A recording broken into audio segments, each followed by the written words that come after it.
Jason Kidd responded to a question that was asked to him about role players, and he gave a very subtle answer that I thought was interesting enough to talk about. And before I play the clip, because I'm going to let y'all hear fully what he said, Jason Kidd is a top 10 point guard in NBA history, to me, in my opinion. And the argument could be made that he's top 5 if you really want to go there, just depending on eras and what you like about this guy and that guy. So when he speaks about role players, he's the guy who would be feeding the role players when he was playing back in his days. So I do take what he says very seriously. Without further ado, I'm going to play Jason Kidd's response to the question, as well as Kyrie Irving's that he made that actually ties into what J. Kidd was saying. Here we go. What do you think the shift to Dallas will mean for your team, particularly, it's cliche, but the role players, and they say that they play better in home games? That's what they say. We'll see. We're home. Understanding that Boston held serve, and that's what we're talking about is just focusing on Game 3. We felt there in Game 2 we had opportunities that we just let get away from us, and so for us at home, protecting home court, but the cliche is role players play better at home, so we'll see. You know, role players are role players for a reason, and the thing about them is they have a specific task that they do that is to aid the star player. But when the star player isn't playing as good, as great, then the role player is asked to compensate and try to make up what is not being there. Oftentimes that doesn't usually work out. At times it does. They can have really great games and they can win you a playoff game, maybe. Not a series, possibly a game or two.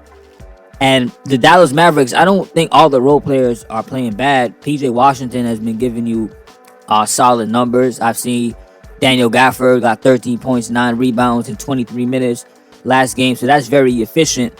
But when I look at specifically the players off of the bench, this is where you may see the issue at hand.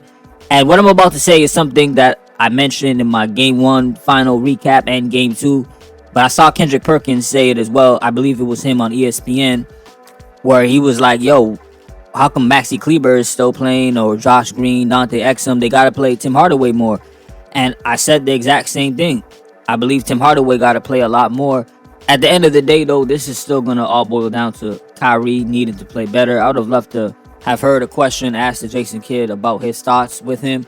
But I'm going to play a clip that came from this press conference where Kyrie Irving was praising the strategies that the Mavericks have been using. The X and O's, I'm assuming. He also held himself accountable as well.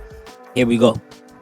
And then also the adjustments that we have to make out there on the floor, just as players. The coaching staff is doing a great job preparing us, but it's our job as players to make those adjustments. Easy conversation, but it started with me reaching out, just letting him know that it's my fault, taking accountability for not playing particularly well. That's very significant for your star player to come out in front of the media and say, look, our coaches are drawing up some really great plays. Basically, it's just on us as players to do certain things better when we're on the court. And this echoes the sentiment that Jason Kidd was saying, kind of, when the reporter asked him, hey, do you think the role players are going to play better now that they're at home? And Jason Kidd said, I don't know, we'll see. He didn't necessarily defend them and say, they're going to play good and give some type of sign of encouragement.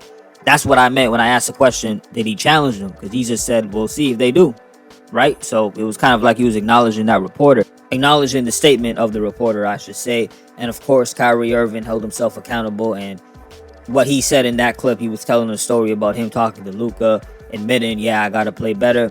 Anyways, what do y'all think the Dallas Mavericks got to do in order to really tie the series up and make it competitive? Are you looking at the role players? Do you think they got to do more? Is this more so on Kyrie? Let me know in the comment section. And as always, peace. Salute for listening.